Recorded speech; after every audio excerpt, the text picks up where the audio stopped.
কি হয়েছে কিছু কইবেন? এটা আপনি করে বাড়ি? হ্যাঁ আমার বাড়ি।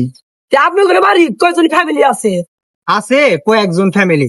আরে আপনার ফ্যামিলি আনুমানিক কয়জন আছে তাই কন? আছে 2-3টো ফ্যামিলি। 2-3 জন? দুই। আচ্ছা আপনার বাপের নাম কি? মন্ডল শেখ। মন্ডল শেখ। ও আচ্ছা মন্ডল শেখ।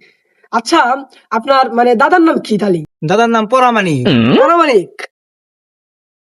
আচ্ছা আপনারা কি খুব গরিব? হ্যাঁ আমরা অনেক গরিব। আচ্ছা আপনাদের কি বাড়ি বা গরু ছাগল বা হাঁস মুরগি এগুলা কি আছে? আরে আপনি কি করবেন আসলে কনছেন? হ্যাঁ আচ্ছা আগে কোন দরকার আছে কোন কোন? এই লোক বাণী সরকার থেকে আইছে, গরিব মানুষের বাণী টিয়া পয়সাতে সাহায্য করে, যাই আমার ভালো হইলো। আরে আমার ঘরে থাকার জায়গা নাই, হাঁস মুরগি করে থুমু। আচ্ছা থাকেন। আরে কোন যান দাঁড়ান। আরে কি করবেন কইলেন না তো। আরে আরে সমস্যা নাই, থাকেন থাকেন। আরে বাপের নাম লিখলেন, দাদার নাম লিখলেন, ফ্যামিলি কয়জন তাও বললেন, ভাই হাঁস মুরগি আছে কিনা তাও বললেন, কি করবেন কইলেন না তো। আরে চাকরি বাকরি নাই, এর জন্য সবার বাড়ি বাড়ি আল্লাহ ঘুরি, ঠিক আছে, মানে আল্লাহ টাইম পাস করার জন্য। হুমুন্দি কয় গিরা